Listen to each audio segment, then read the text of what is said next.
Bonjour et bienvenue dans Pas de vagues et tsunami.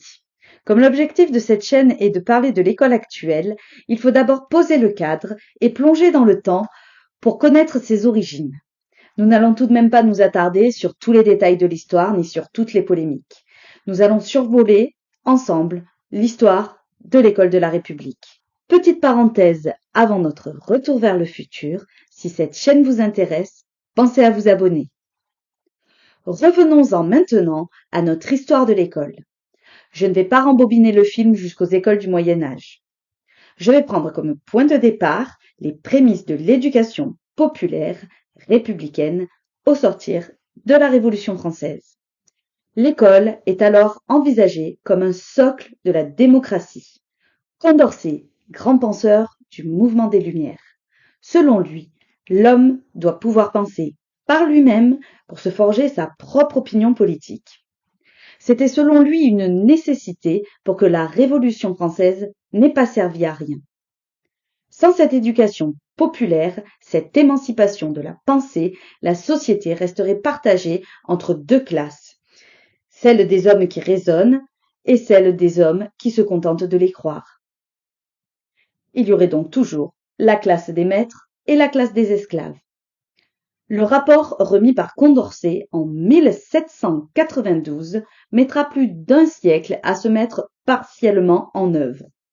Il est remarquable d'ailleurs que ce rapport concerna aussi bien les filles que les garçons. Et oui, Condorcet, qu'on avance sur son temps, prônait déjà la mixité, un féministe du XVIIIe siècle. Et pourtant les filles attendront bien plus longtemps que les garçons avant de s'asseoir sur les bancs de l'école publique. Dans le même temps, le Pelletier prônait déjà l'affranchissement de l'Église et la prise en charge totale de l'instruction par l'État des enfants âgés de 5 à 12 ans. Selon son plan, l'éducation religieuse devait relever de la sphère familiale. Comme vous pouvez le constater, toutes les idées sont déjà là. Gratuité, laïcité, mixité. Finalement, la Troisième République et Jules Ferry n'inventeront rien. Mais cet élan de démocratisation de l'école n'a pas l'occasion de se déployer. Napoléon Bonaparte arrive au pouvoir en 1804, supprime cette école primaire et rétablit l'éducation religieuse avec ce que l'on appelle le Concordat. Concordat qui vaut encore de nos jours dans certains départements français comme l'Alsace et la Lorraine. Le développement de l'éducation est entravé par les oscillations politiques qui ont des opinions contraires concernant l'éducation. Les catholiques conservateurs d'un côté et les radicaux révolutionnaires de l'autre. 40 ans après la Révolution française, les citoyens sont très loin d'être devenus des philosophes capables de raisonner sur leurs choix politiques.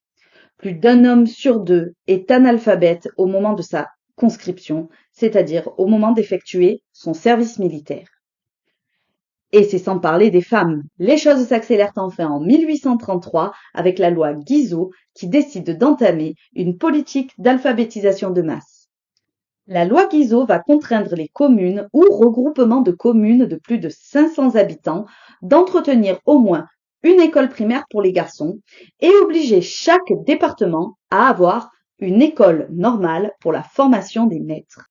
Cette loi structure alors l'instruction nationale en créant les inspections académiques. L'école n'est alors ni laïque ni obligatoire. Toutefois, elle sera gratuite pour les plus pauvres qui souhaitent aller à l'école. Cela concernera un élève sur 3 environ. Mais les enfants de la campagne fréquentent très rarement l'école car ils travaillent dans les champs. Sous la pression des catholiques, l'enseignement moral et religieux sera dispensé dans ces écoles et les filles resteront tenues à l'écart de l'école primaire et resteront aux mains des congrégations religieuses. Les filles devront attendre 35 années supplémentaires avant de voir la création des écoles pour filles avec la loi Duruy en 1867. La loi Guizot, même si elle excluait les femmes, a considérablement réduit le taux d'analphabétisation en France. Il faut attendre la Commune de Paris et l'avènement de la Troisième République pour voir apparaître l'école publique, laïque et obligatoire pour les enfants de 6 à 13 ans sous la présidence du Conseil de Jules Ferry. Petite précision, c'est l'instruction qui est rendue obligatoire. Les familles sont libres de faire suivre une éducation privée ou à domicile. Mais cette option est, de fait, réservée aux plus fortunés qui en ont les moyens. Pour l'école publique, c'est alors la fin des instituteurs congrégationnistes. Le personnel doit désormais être laïque. C'est la naissance des hussards noirs de la République. L'instituteur devient un fonctionnaire. L'école est alors conçue comme un outil de propagation des valeurs républicaines. L'éducation morale et religieuse est alors remplacée par l'éducation morale et civique. Un jour par semaine est toutefois vaqué afin de permettre aux familles de dispenser une éducation religieuse à leurs enfants. Ce sera le jeudi. Ces lois successives entraînent une massification de la scolarisation et permettent de réduire l'exploitation des enfants par le travail. Des mairies-écoles sont implantées dans les campagnes dans un grand plan d'investissement. Par ailleurs, les cours sont dispensés en français et l'enseignement en patois est interdit. On observe ainsi une nationalisation de la société, l'émergence d'un État-nation, l'implantation de l'identité républicaine. De nos jours, plus d'un siècle après, c'est encore cette image d'Épinal de l'école que les Français gardent en mémoire. La vision de cette école d'avant-guerre, tendrement décrite par Marcel Pagnol. Mais cette nostalgie éprouvée par tant de Français qui idéalisent cette période occulte les aspects sombres oubliés par l'histoire. Cette éducation n'était pas si égalitaire que ça, notamment entre les filles et les garçons. Les premières étaient formées à devenir de bonnes ménagères, quand les autres pouvaient prétendre à bénéficier d'un ascenseur social. L'objectif principal était de former des esprits patriotes, mais pas de développer l'esprit critique comme l'avait envisagé Condorcet. On ne peut nier toutefois que l'école de la Troisième République a permis l'implantation des valeurs républicaines. Elle a permis également de mettre fin aux dissensions politiques. Comme promis, je suis restée très synthétique pour ne pas vous endormir dès cette première vidéo.